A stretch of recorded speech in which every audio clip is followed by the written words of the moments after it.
Welcome back to the reloading bench. It's been a while. Sorry about that. But okay, we're going to talk about concentricity gauges today. Now there are a lot of different kinds of concentricity gauges out there. A couple of neat ones that I think come to mind would be the Forster one. Of course, I'm sure everybody is familiar with the Hornady one, which claims to be able to fix concentricity. We'll get to that in a minute.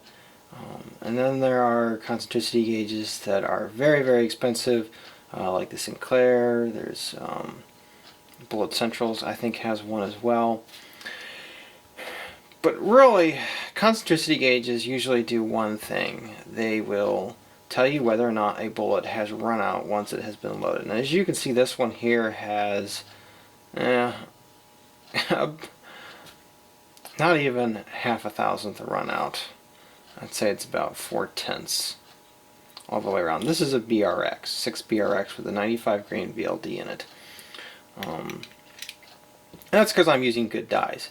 Now, I've always told people, it's like, you know what, the only thing you can use a concentricity gauge for is to see if you have a problem. And then you got to figure out what that problem is. If it's a bad die, you got to throw out the die and buy another one.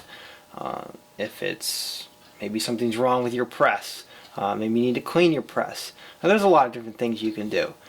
Now, there are, though, a couple of concentricity gauges that allow you to fix the concentricity issue.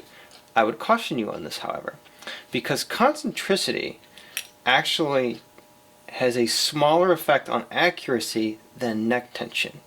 And this is because all the concentricity gauges out there that claim to fix concentricity, what they do is they ruin neck tension. And this BRX is a good example.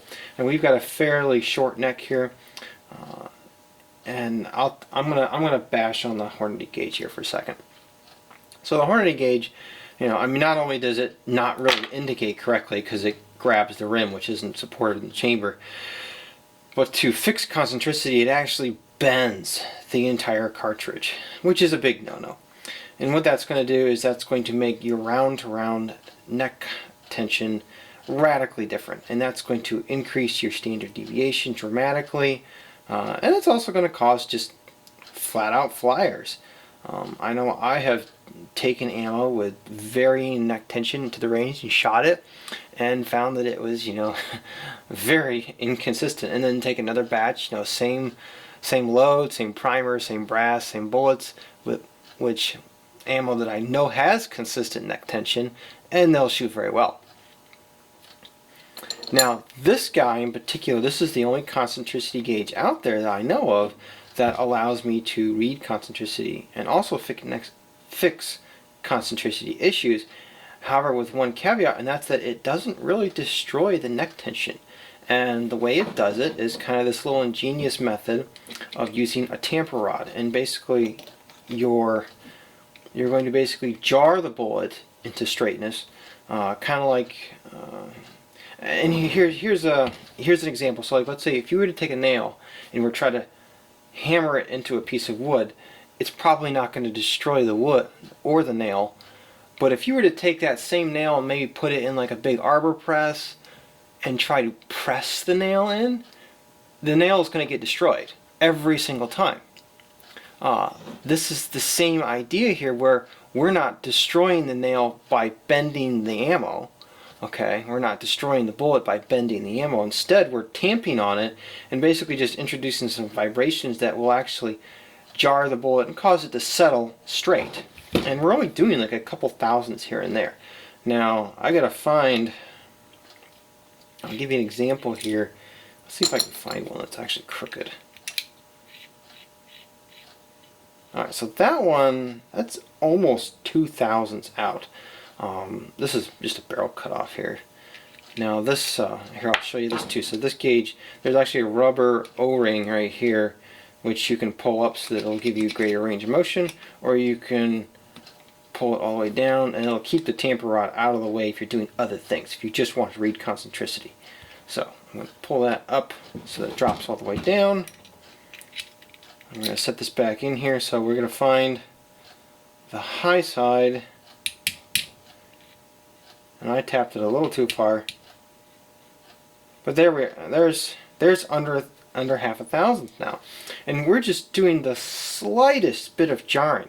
By contrast, the types that bend the ammo, I mean, you got to put a great deal more pressure on there, and it destroys neck tension every single time. I went to the show where this guy was selling these things, Bill Goad at Premier Accuracy, and he showed me a 308 round, which he had been pounding on that thing. He'd been pounding into concentricity and out of concentricity all week long.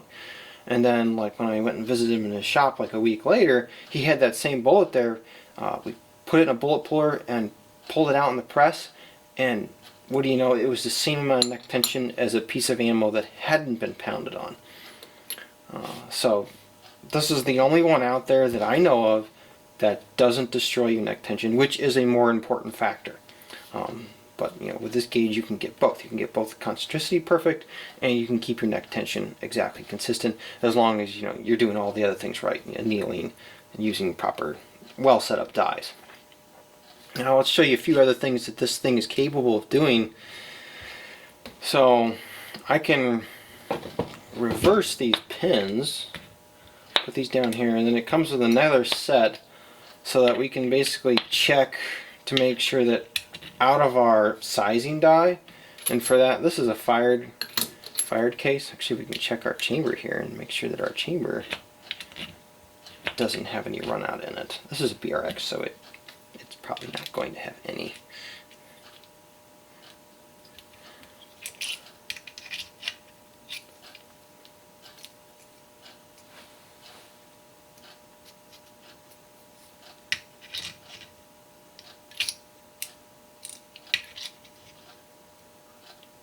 We can rest the dial right there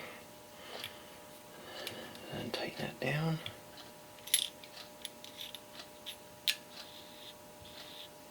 Yeah, that's pretty steady.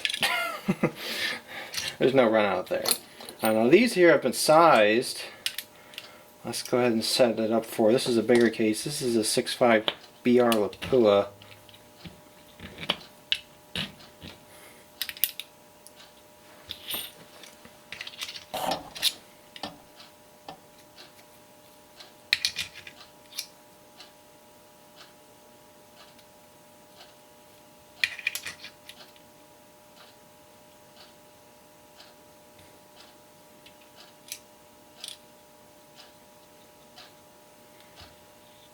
See how you could use it in another way to find like bumps, irregularities in the neck.